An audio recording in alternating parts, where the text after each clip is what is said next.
Open your cerebral cortex and shift your lobes into upper beta phase, because you are going to have Bitcoin knowledge transmitted directly into your vestibulocochlear.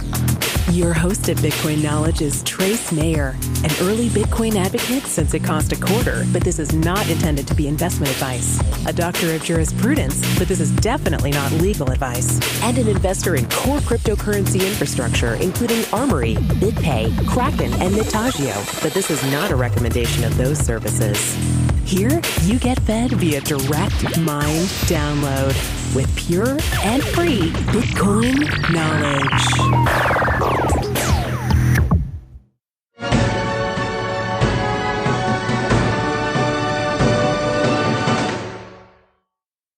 There's no room for ego in this business. And, you know, when it comes to making money, like, leave your ego, leave your politics. Don't mix them with your portfolio. Like, your portfolio is about making money. Hello, everyone, and welcome into Crush the Street. We're going to talk about how to make some money today. And to talk with me about this today is none other than the man, Trace Mayer.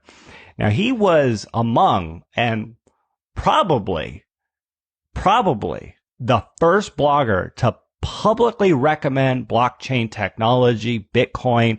And I mean, this is a man who had some serious conviction about where Bitcoin technology and where Bitcoin would be today. I'm looking at Bitcoin right now at $2,300, and I get criticized for late news. I put my interviews out and Bitcoin's 1,500, and then when it's up, it's 1,800, and everyone's calling it old news, and it's just happening in a matter of what seems like hours. But it's moving fast, and we need to talk about this today. Trace Mayer, a favorite at crushthestreet.com. Thanks for coming on the line with me today. Oh, so glad to be here. I remember when teaching you guys about Bitcoin for the first time.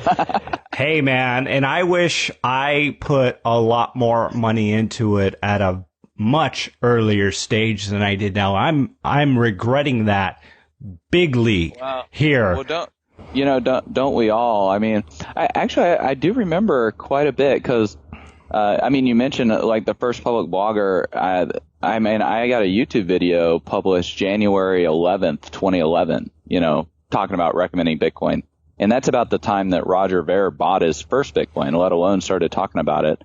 And then, let's see, I helped Andreas Antonopoulos start publicly talking about Bitcoin. We were early buds in the space. I sent Jeff Berwick his first Bitcoins, Michael Maloney. Yeah, so, I mean, do you remember that time when we were in Palm Springs, and I think Bitcoin was like $13, and you had all the video equipment. We had just done an interview where I called the shot again, and it ran to like $266 like 2 months later or whatever. But we had all the video equipment, and Peter Schiff was there, and we were like, hey, let's do an interview about Bitcoin. And Peter was like, no, I don't want you to make me look stupid. And it's just like, oh man, like this business, there's no room for ego. But nonetheless, tons of entertainment value. It's been a lot of fun. Trace, you know, I kind of on that topic right there, I can't believe how many gold bugs are out there still trashing Bitcoin in, I mean, I'm going to call it denial. I'm sure they don't feel that way. They feel like it's worthless. This is a fad. This is something that is going to go away. It doesn't have real intrinsic value.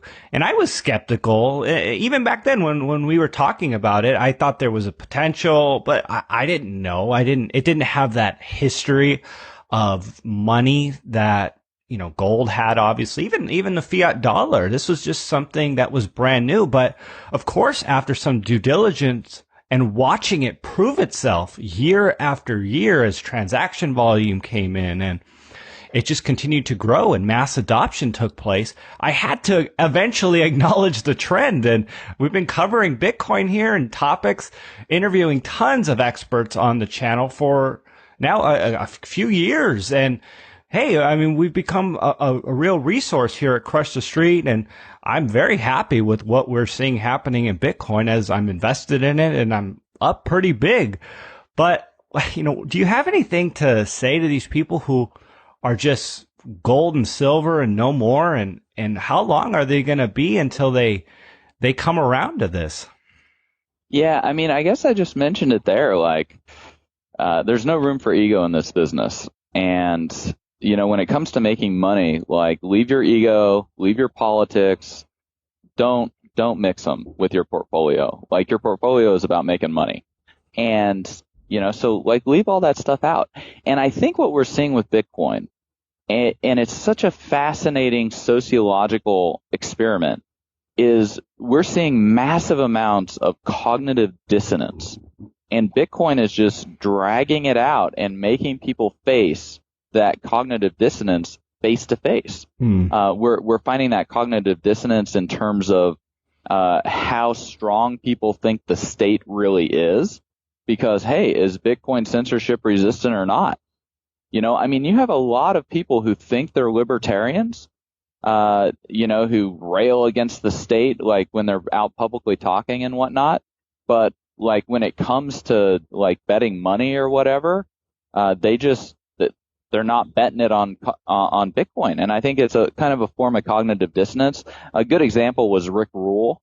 I sat down in his office in Carlsbad. We had a chat about Bitcoin. We were there. You were there.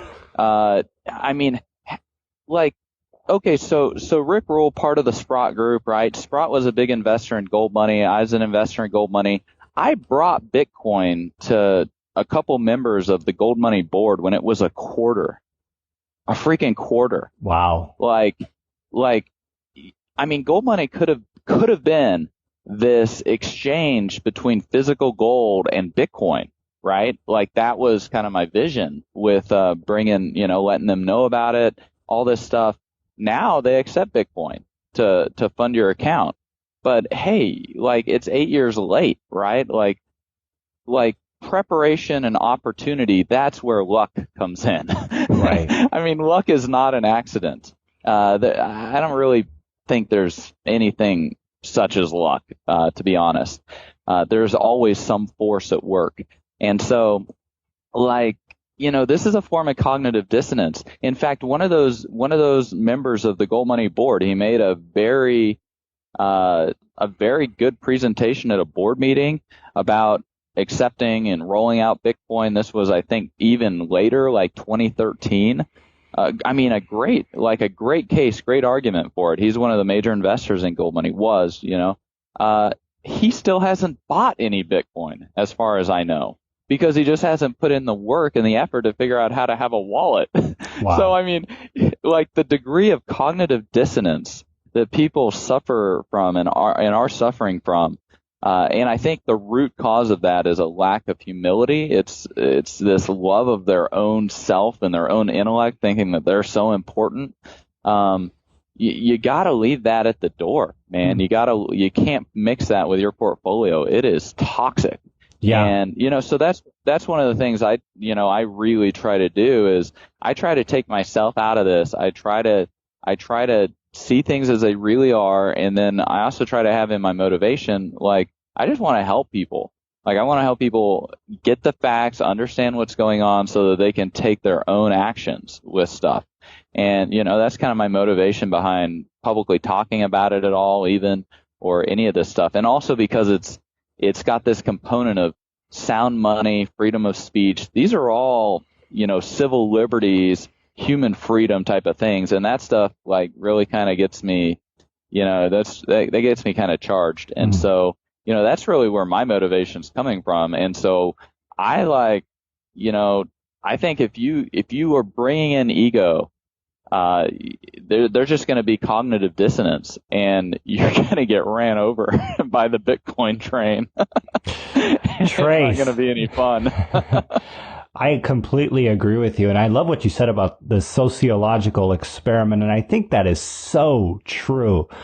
Everyone who was skeptical, watching it on the sidelines, now it goes up and everyone's been saying, oh, when it pulls back, I want to buy some. Because what happens is every time it moves higher, everyone sees the potential. So it's like, okay, I know it's gone to 1,000. And when it was at 800, I said it was too expensive. So when it goes back to 800, I'll buy. And that's what people have been saying now for months. So, and then it moves to 1,300. And that was the high. very psychological that, what we saw a few years ago. So, it must pull back. So when it does, it doesn't pull back to 1,000 where everyone was thinking they would buy. It just keeps moving up. And this Bitcoin train or digital currency train is just passing people by. There's been people I've been talking to on the sidelines trying to get in now for months, but they can never pull the trigger because it just keeps going higher as they wait for the correction. And any thoughts on this sociological experiment? I mean, it's just remember that interview we did with your brother at cousin. Everybody says cousin, that. Daniel. Well, yes. You look similar. You got the same last name, right? Hey, I look like some of my cousins. I got like 65 of them or something. I got lots of them, but I think it was December of 2013. So Bitcoin had been, on its run up there at like 1,200 or whatever. And, I mean, I was the first person to throw out publicly like, hey, this could be really big. It could be like $2 million to $5 million a Bitcoin. And then I think a week later, Rick Valkving came out with a similar kind of price area. And we hadn't communicated with each other about it, just independently arrived at that. And so, I mean, yeah, we're going to have ups and downs. I talked about it when it was a quarter. It ran to $32 and then it crashed to $2. And then it ran to $266 and it crashed to like $100 or something. Then it ran to $1,200 and then it crashed to $200. And now it's run to, what are we at? 2250 or something like that.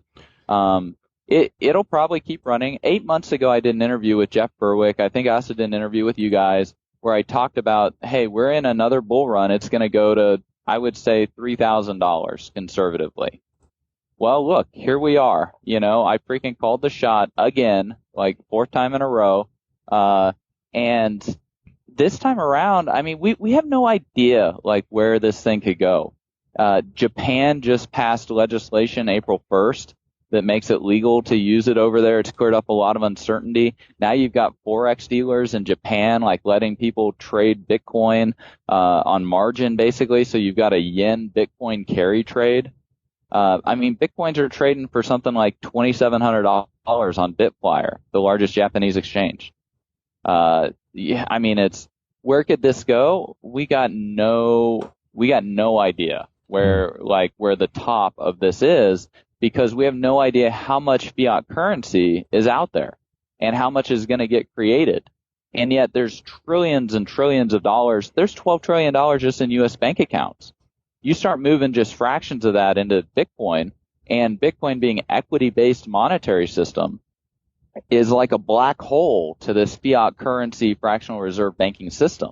It's going to destroy a lot of debt and, not just bonds and not just debt like that, but also the unit of accounts themselves, Federal Reserve notes and these other central bank notes. Like this equity-based monetary system that's coming out, where it's both the unit and the transmission mechanism, where you're able to transfer value over a communications channel, an internet protocol. Like this major cognitive dissonance that people are suffering from.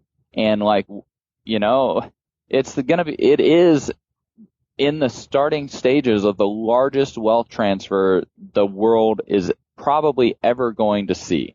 And so, why not have some of it, right? I mean, Satoshi wrote about this back, when it was super cheap. He was like, hey, it might actually become something, like you might want to buy a little bit just for that. Yeah. Which is what I think. The understatement of the year, right? Well, I mean, back in 2008 or whatever he did that. Yeah, I mean, that's the thing. I'm not I haven't been I don't yell at people, hey, you gotta buy Bitcoin or whatever. It's just I quietly put out my videos and quietly do my interviews and all this stuff.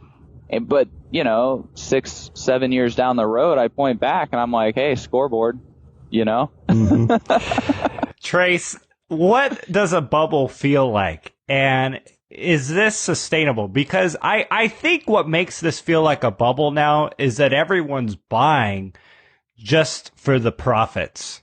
And everyone's seeing the profits, and people are just piling in. I have people texting me left and right going, hey, I should probably buy a few Bitcoins, or I should throw some money at Ethereum.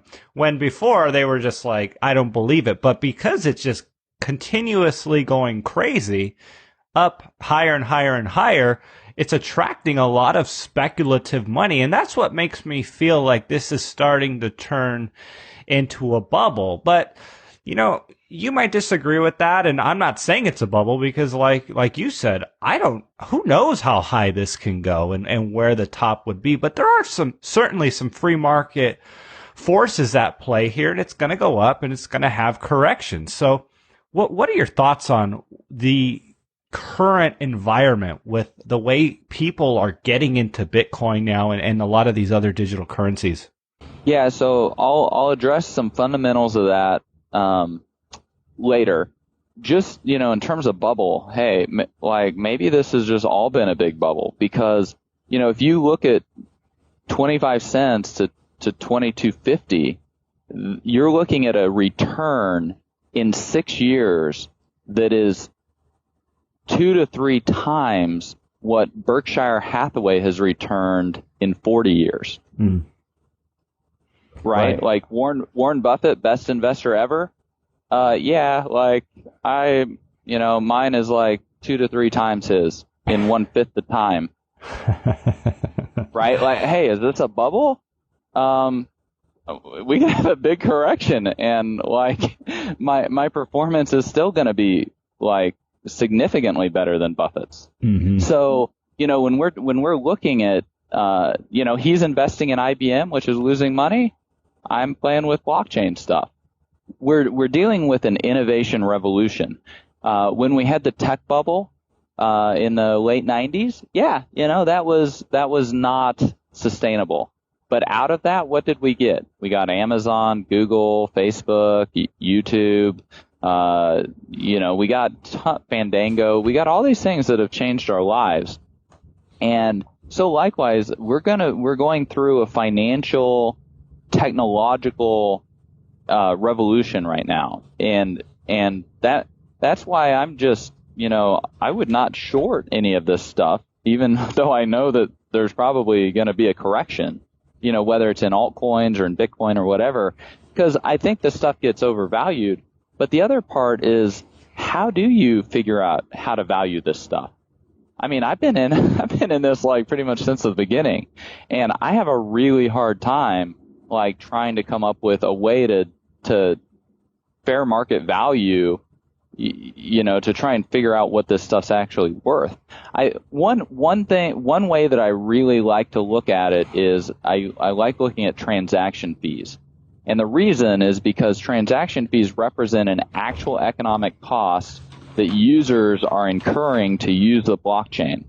And so that at least helps, at least I can see what people are paying, right? Like during the tech boom, we had page views, and Webvan or Pets.com was raising billions of dollars with page views. And it's no, page views don't matter. Sales don't even matter. What matters is how much net income you're making from your sales. And so looking at transaction fees that people pay to use the network, that's one way that I like to, try and get a fair market value of what stuff's worth. To make a comparison between blockchains, you've got Bitcoin, largest, most established. People are paying upwards of $1 million a day in transaction fees. Okay, 300,000 transactions. Start of the year, it was around $100,000 a day. Now it's up to $1 million. It's really starting to put a pinch on some use cases, but hey, there's demand to use Bitcoin, right? Because people are paying money to do it. Then you've got other blockchains, like Dash. I interviewed the lead developer of Dash, Evan, for my Bitcoin Knowledge podcast back in January of 2016. So it was $3 per Dash. Dash is at $150 right now, right? Yes. How much are people spending in transaction fees to use the Dash network? I don't know. Well, they're spending last time I checked, and stuff moves really fast, right? but a couple weeks ago, last time I checked, they were spending about $400 a day. Okay, so you've got Dash, which has about a $1 billion market cap, and people are spending $400 a day in transaction fees. And then you have Bitcoin, which has a $37 million market cap, and people are spending $1 million a day. So, I mean, there's this big disparity between $1 million a day of transaction fees and $400 a day. Like, there's just which one has more user base? Yeah. Which one has more people actually, like, able to buy and sell into the currency? Which one has more liquidity? Like, all this stuff.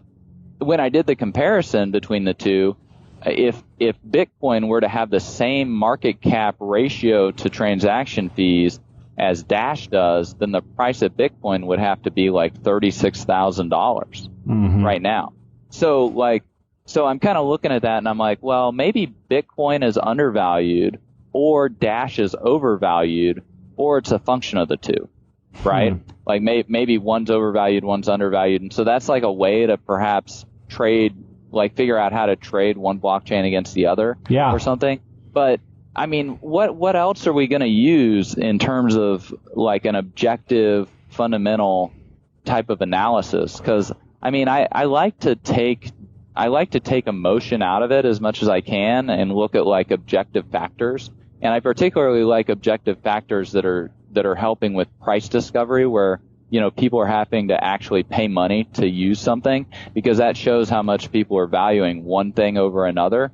And so that's one of the reasons I've kind of settled on transaction fees, to try and figure out how to value user bases and network effects and basically these blockchains. But otherwise, I just gotta throw my hands up and shrug. I'm like, hey, your guess is as good as mine. Sure. For some reason, my guess is right on a pretty regular basis, so I'm not complaining about like how I'm guessing with stuff. But I think we're just in the another key aspect is just being in the right general current at the right time. If you're in the gold industry when it's a 20-year bear market, it's just gonna be hard. If you're in the gold market when it's a bull market for 20 years, hey, it's going to be easy, right? So, like, if you're looking at these long-term cyclic cycles, why not get yourself aligned in one that is just going to more or less be a bull market instead of a bear market? And guess what? Financial technology, we've had so much financial regulation, financial censorship, economic censorship, whether it's GATA with the gold price suppression scheme, whether it's all the regulation behind banks and other, money transmission and stocks and, bonds and like all this stuff, securities acts, all this stuff has stifled innovation. You get these censorship resistant blockchains out there, and it's just absolutely explosive in terms of the innovation that's going to come out of it and is coming out of it. And so, like, why not just get in that current and let the current take you where you want to go? Like, why fight it? Why swim against the current? Like, align yourself with like the big trend picture. And, if you feel like it, start swimming a little bit faster downstream if you want to get there a little bit quicker. But that's just how I, want to look at stuff. I would prefer to make my life as, I would like to have as much of the general macro backdrop in my favor as opposed to against me when I'm playing with something. Trey, so as we've talked about in the past, lots of scaling drama within Bitcoin and the block size. Some people are out there, very notable people. I just interviewed Amir Razik, and someone like him, he says, hey, if it happens, it's not that big of a deal. It's the community coming together and saying, hey, this is what we need to do. And it's an improvement or a development within Bitcoin, and the market will decide what needs to happen with the valuation of Bitcoin after that. So what are your thoughts on it? I think there's definitely a lot of agitation for it because, look at the transaction fees. I'm kind of I like to be very safe and conservative. I'm kind of, I guess I would align with Greg Maxwell. Like, let's wait for the SegWit proposal to not activate and then maybe roll out BIP 149 or something. But people definitely need to be aware of this BIP 148 user-activated soft fork that is going to happen in August. I actually put together, with the help of some other people, a guide on how to prepare for it. There's a lot of politics behind it and everything. Like, I'm not taking a stance on any of that, but I think people need to be aware of and prepare themselves for what could happen. The guide, you can go read about it, UASFguide.com. So that's for user activated soft fork guide.com. And because it's just, people could lose money, especially if you're new in the industry or like coming into it. And so, just go and get yourself educated on the topic, because 10% of Bitcoin nodes are now signaling for this user activated soft fork. So there could be some turbulence, and it goes into effect August 1st, period. Like, it's going to happen. So, just get yourself educated on the issue, figure out how you're going to play it. If you're just holding Bitcoin, you should be fine either way. Like, just hold, but make sure that you have the coins yourself and know which software you're going to run in order to validate whether a Bitcoin transaction has happened or not, because that's really what's very important about this. So people can just go to uasfguide.com, and it's a good kind of introductory guide on what's going on with the problem and what people can do about it to make sure that they keep their money safe. Sure. Yeah, good thoughts right there. Interesting comments on the transaction volumes and what it might mean for Bitcoin valuation. And I agree with you. I think it's just one aspect of things to see how much people are willing to, spend to be part of the network. Although I don't know if it's the end all be all. And I was thinking about it, people living in California, for instance, they say, oh, you pay to live in California. And because people prefer the weather in California, they like the ocean, they like the mountains, and the economy might arguably be better than certain areas. There's jobs in LA, there's jobs in San Diego, there's jobs in San Francisco and the Silicon Valley. Well, people will willingly pay more in taxes for that benefit. But that's not necessarily a long-term indication of what's going to happen with California, for instance, because that's not a good thing. Taxes aren't a good thing. It doesn't encourage good behavior. And I'm wondering if transaction fees continue to go up, that will discourage use of Bitcoin. Because like you said, it might discourage certain use cases for microtransactions. And I know certain people are saying, hey, Bitcoin is going to be the gold, a wealth storage vehicle, not necessarily for microtransactions if it starts costing too much for just to use your Bitcoin. So I don't know, just maybe a comment on that before we move on. It's, I think the analogy is, nobody's going to go to that restaurant. The line to get in is too long, right? Mm-hmm. And the way that the fee market works is like you get to skip the line. You just pay more money. And so it actually can become extremely valuable if you have a lot of high-paying transactions that want to get into the block but are actually being outbid, right? Because then you have this really like deep line of customers, and it acts like a floor to the price, in my opinion. What it does do is it definitely hampers network effects because, hey, certain use cases just aren't profitable anymore. If you're going to have to pay $100 for a transaction fee to use Bitcoin, that's going to price out a lot of cups of coffee, right? Right. But at the end of the day, you like decentralized, censorship resistant, store of value, that's that can be transferred over a communications channel. That's the first primordial network effect out of 7 of them.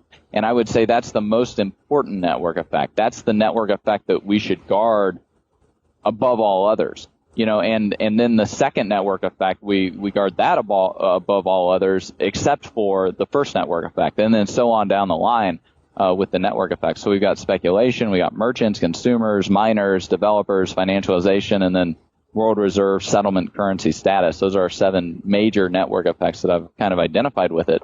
But yes, speculation. Hey, if all that Bitcoin ever is just store of value, that could be huge. Look at gold's market cap.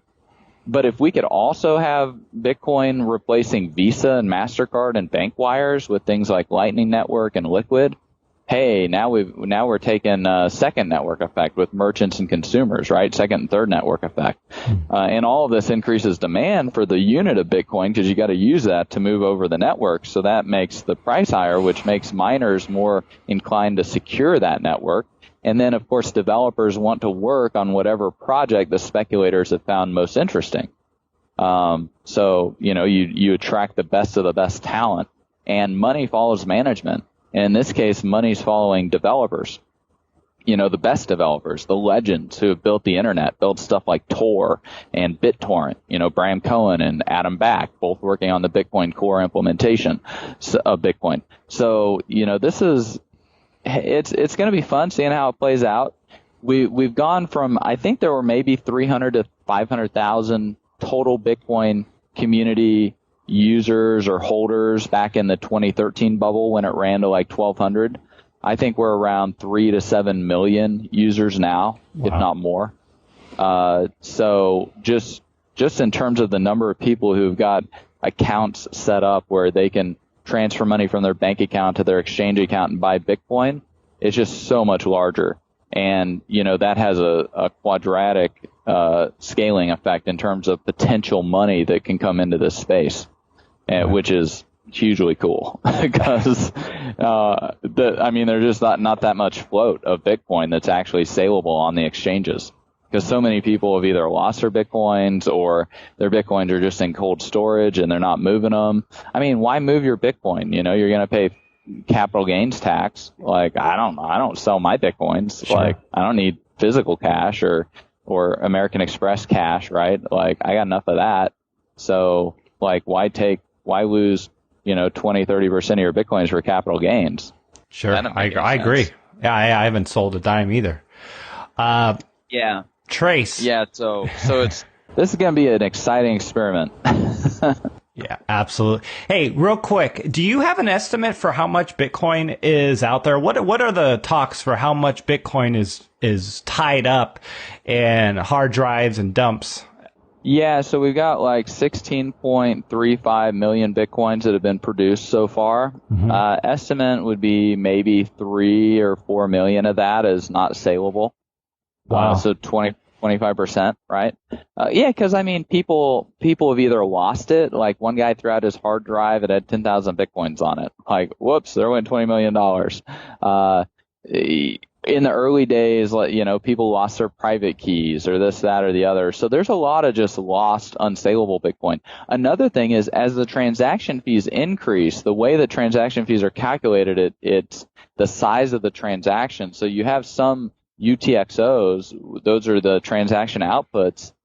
If those are a small enough amount in terms of amount of Bitcoin, but it requires a certain amount of bytes in order to create the transaction, there's actually a formula where you can find out where it costs more to use certain UTXOs in a transaction than what they're worth because of the exchange rate and the transaction fees, right? Mm-hmm. So as transaction fees increase, it actually makes some UTXOs worthless, right? Yeah. No, that makes sense. So that's constantly that alone, transaction fees increasing, that alone is deflationary because it's destroying the economic value of some of these UTXOs. So, we've got that, and we can figure that out just by looking at the blockchain, exactly how many or Bitcoins are just not valuable to actually move in a transaction.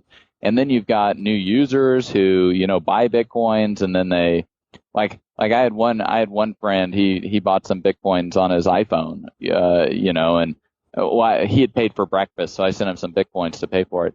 And then he got a new iPhone. He's like, "Can I get my Bitcoins back?" I was like, "Did you write down the phrase?" He's like, "No." I'm like, "Well, sorry."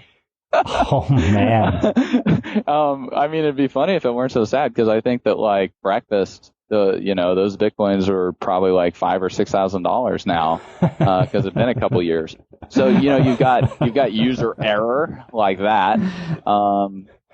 Yeah, I mean, you've got Bitcoins that might be getting blacklisted, where it's just not safe to use them because they've passed through the hands of, some nefarious actor. And so I don't want to touch those, So, I mean, we don't know exactly how many, but I'd say, so we've got 16.35 million total Bitcoins. I'd say 3 to 4 million, say 4 million are not saleable. So that brings us down to 12 million Bitcoin. I would say out of that 12 million Bitcoin, you've got maybe 6 million Bitcoin, half of them, that are either deep cold storage or otherwise tied up, meaning that like those are not going to be saleable. So deep cold storage, those are people just who are hodling their Bitcoins for a long time. Or you've got there was a survey done in the UK, 33% of businesses there are now stockpiling Bitcoin as kind of a form of insurance against ransomware. Wow. And this is all companies, they had it broken down between 1 to 500 employees, 500 to 1,500 employees, and 1,500 and above. And 1 out of 3 companies all has Bitcoin that they're stockpiling. So you've got companies like that are stockpiling it because, Bitcoin's becoming a form of legal tender for the hackers. That's one of the complaints, like, oh, the dollar's backed by guns. And it's like, well, I guess Bitcoin's got its own form of, like government with these hackers, like extorting people by encrypting their databases. So you've got that, but then you've also got companies that just have to hold Bitcoin as working capital. Whether they're exchanges or payment processors or whatever, like they have to hold Bitcoin just as part of working capital. And so, I'd say that takes probably 6.5 million Bitcoins, out of the saleable amount. So now we've gone from 16.35 million to, let's say, 6 million Bitcoins. Out of that 6 million, so we've got 4 million Bitcoins left, right? Am I doing the math right? Well, the only thing I would say is as the price rises, they don't have to hold as many coins, because if it's a dollar benchmark they're using and they need to hold 100,000, when the price doubles, that's half the Bitcoin they need to hold. Yeah, but it's a little counterintuitive, because their user base might actually be growing faster than the price is rising. And because you have the fiat currency system, you've got this time delay between wire transfers and everything. So, actually you have to have more Bitcoin as your user base is growing, and the price doesn't yet necessarily keep up with it. A prime example of this are the ATMs, right? Because I tried, I was involved in the first Bitcoin ATM project back in 2011. It never really got off the ground. I've had several ATM business, investment offers come across my desk, and all of them are huge consumers of cash in terms of the cash flow statement. And the more they grow, the more cash they actually consume. So personally, I don't really like that business model, even though they're highly profitable. But they actually need more Bitcoins as their user base grows and as the price goes up. Nominal amounts of Bitcoin, even though the value of that working capital is increasing. So, when in terms of the actual saleable amount of Bitcoin, you're looking at maybe like 6 million of that. And then the amount that's actually trading and saleable on exchanges and everything, you're looking at maybe 1 million Bitcoin out there, because the other 5 million's like in people's wallets, and they're, they'll send it to an exchange and trade it, but they're not actively doing that or anything. They're just kind of sitting on it, but it's not deep cold storage or non-saleable. So, the actual float of Bitcoin is maybe only a million Bitcoin. Wow. Out of 16 million. And that's the amount that's actually moving around on the exchanges and everything. And people are constantly like drawing down on that stock and either moving it into the unsaleable Bitcoin category because they're losing it from UTXOs, or they're putting it into cold storage, or they're using it as working capital. There's just not a lot of Bitcoin out there that's actually able to circulate for all the use cases. Mm. So, yeah, it's a great question. It kind of goes to the stock to flow analysis that you do with gold, right? Sure. And it's just, yeah. And what's so fascinating about it is, when you look at that non-saleable Bitcoin, that speculative Bitcoin, the hodling Bitcoin, that's the dog on LSD, right? That like it doesn't know where it's going. That's why the market price is kind of crazy. Transactional demand, this 1 million Bitcoin that's actually saleable and moving around on exchanges, that's transactional demand Bitcoin. And the price people are willing to pay for that is irrelevant, really, because it doesn't matter whether Bitcoin's $5 or $10,000. It serves their use case. So the price elasticity of demand for this transactional demand component's irrelevant. So you've got this speculative demand, but the prices are being set at the margin with this transactional demand on the actual exchanges and everything.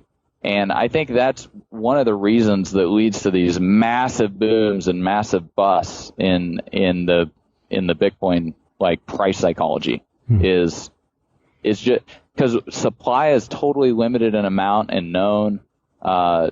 We've got this transactional demand where it's setting the prices on the margin, but the price elasticity doesn't matter, and then you've got the dog on LSD. So we're seeing a free market develop, like a truly free market. And we haven't had a truly free market probably in the history of humanity because we've just had the state like so involved in everybody's lives. Trace, I want to get to Ethereum real quick, but you mentioned something about Bitcoin being truly free market, and I see the comments out there. People say things like Bitcoin is mostly free from manipulation. What are they talking about with potentially being manipulated? Or what is the speculation out there that people say Bitcoin is manipulated?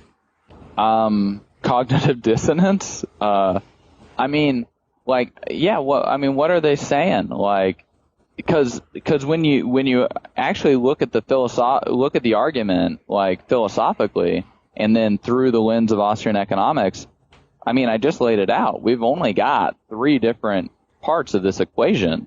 And, supply is fixed and known in advance. I explained the speculative demand component, and I explained the transactional demand component.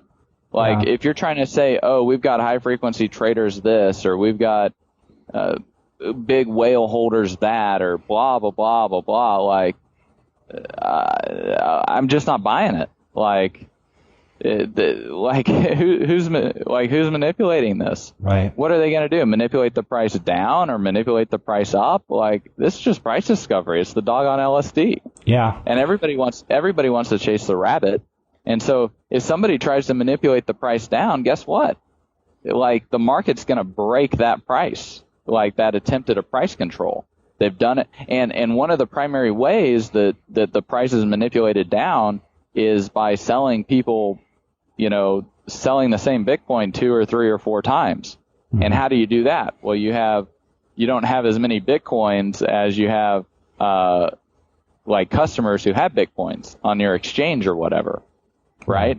So but that's the thing about Bitcoin. You can immediately withdraw your Bitcoins to the blockchain, and you can instantly verify the quantity and the quality of them.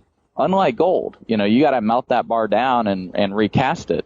When we're talking about these transaction fees, and people don't really, I think they might take this for granted with Bitcoin, but every single transaction in Bitcoin, it's like melting the gold bar down, verifying it, and then recasting it into a new gold bar.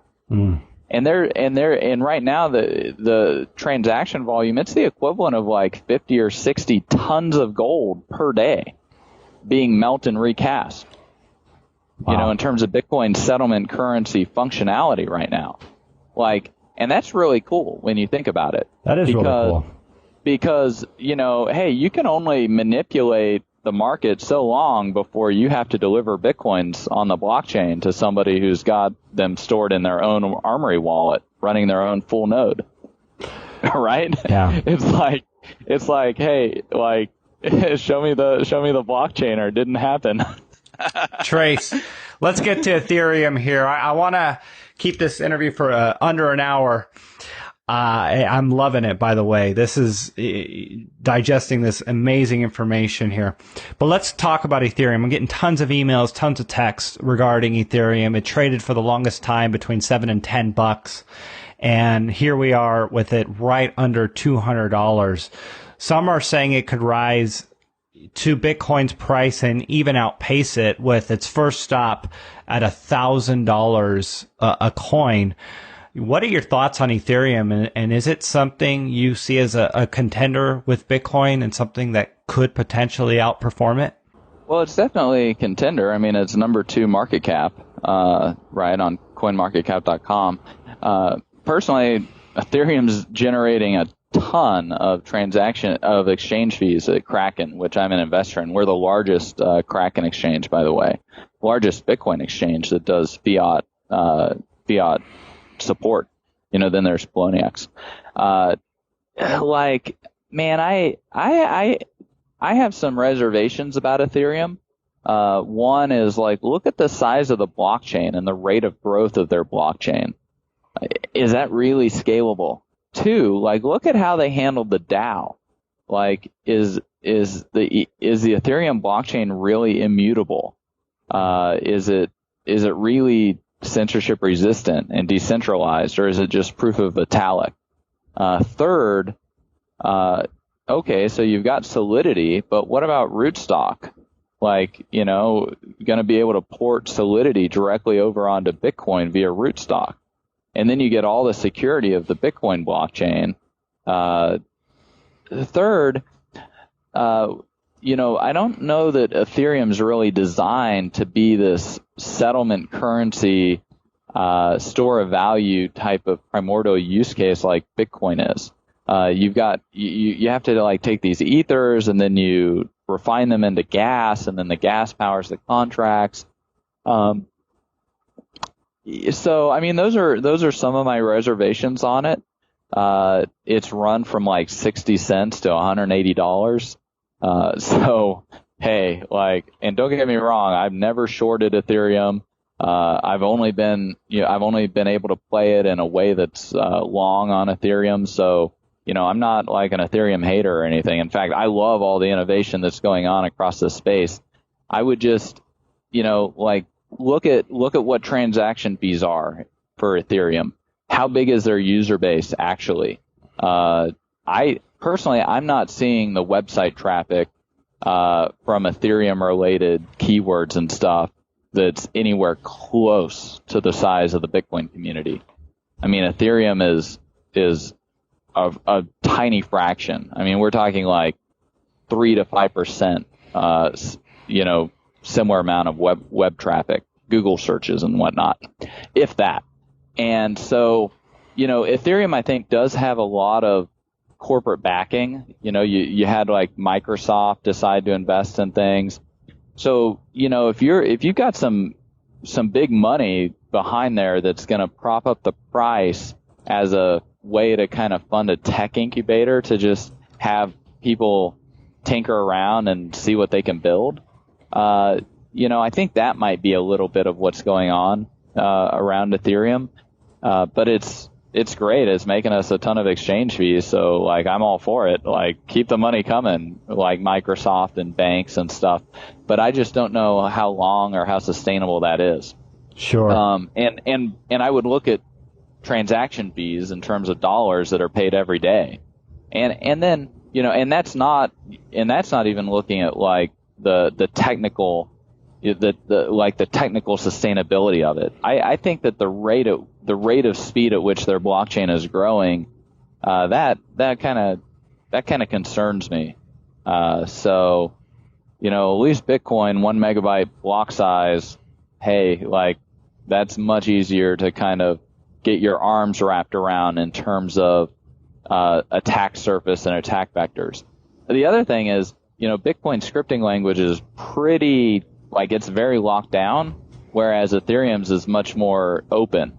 You introduce, when it's much more open, it just greatly increases the attack surface and attack vectors, and so you can have stuff happen that you don't necessarily like the DAO, right? Because the code just gets more complicated. So, there's Bitcoin has been battle tested and passed with flying colors over the last 8 years. Ethereum's actually had significant security issues. Look at the DAO.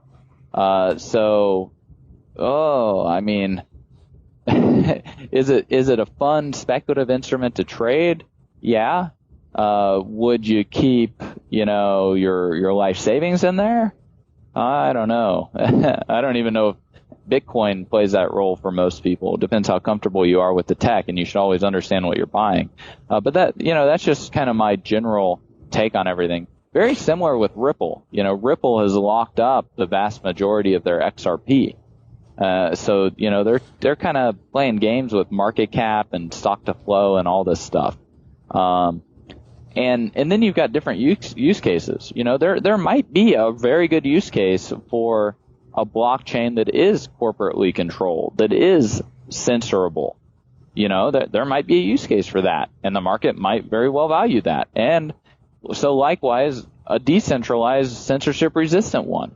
There'll be a use case for that. So, I don't think that Bitcoin or Ethereum or Ripple or Dash or Litecoin, I don't think you have to have a one-tool-fits-all solution.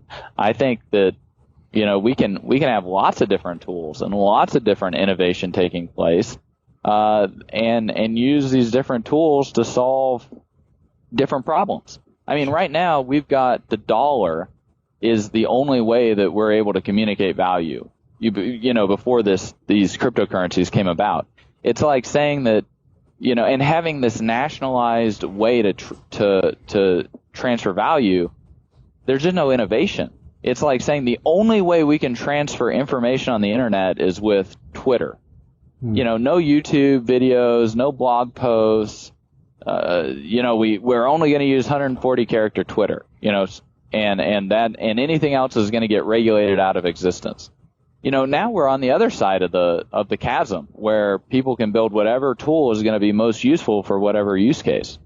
And so, hey, I think we're going to see an explosion of new species of, monetary animals coming on the scene.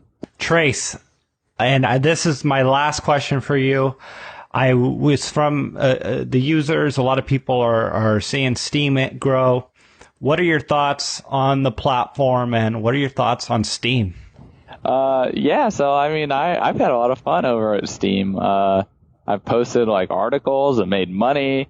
I tend to transfer my Steam into Dash or Bitcoin or whatever as fast as possible, because I don't really see Steam as a good store of value. But I've been proven wrong, because it's gone from 15 cents to $1. What is it, $1.20 right now, in the last couple months. But it had run up to $5 and then crashed to 8 cents or something, and now it's back up to $1.25. So that could be kind of fun. I think that Steam has the problem they're trying to solve is a very legit problem. We have no real way to figure out what Reddit posts we should read, or what Reddit comments, or whose blogs, or whose YouTube videos, and there's an absolute gluttony available of content to consume. And how do we know what content we want to consume? I like Steam because it builds in these monetary monetary metrics into that. So I think that they're definitely attacking a problem that is serious and that people really want solved. I just don't know that the way that they're going about solving it is the way, right? I don't know whether that's the answer or not, but hey, if you're the only one who's like working on solving the problem, you might just win by nobody else showing up. And so, I kind of like Steam. I think it's fun. So, I'm not going to go poop on some of these projects because of, some type of ego. I think it's kind of fun. And hey, I've been able to extract some value out of Steam. So, and no hater here. Good deal. All right, Trace. Hey, man, I've enjoyed this call, and you've given me a lot of things to go back and do some research on, rabbit holes that I want to explore here. Thanks for coming on the line. And of course, if people want to learn more about what you're doing, please share some final words of advice and where they can find you. Yeah, so thanks so much for having me. Remember, your mind's like a parachute. It's got to be open to work. Try to get your ego out of the problem. Don't suffer from cognitive dissonance, because it is going to be fatal in this wealth transfer that's happening. A lot of my work, I got the Bitcoin Knowledge Podcast, www.bitcoin.kn. And other than that, just thanks so much for letting me come on. I love your audience, love all the people. Hope what I shared is helpful and useful to them in making their own decisions. Powerful words there. Thanks so much, Trace. Thank you.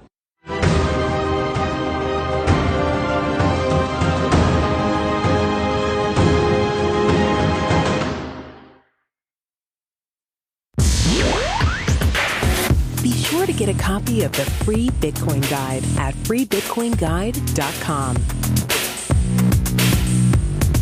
Got a question or suggestion? Record your voice at bitcoin.kn.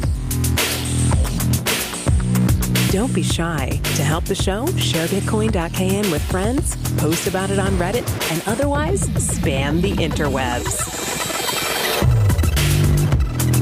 Your iTunes comments and 5-star reviews are very important to us. Please continue tuning in to the Bitcoin Knowledge Podcast, where we release interviews with the top people in the Bitcoin world. Now take some choline and let that Bitcoin knowledge consolidate.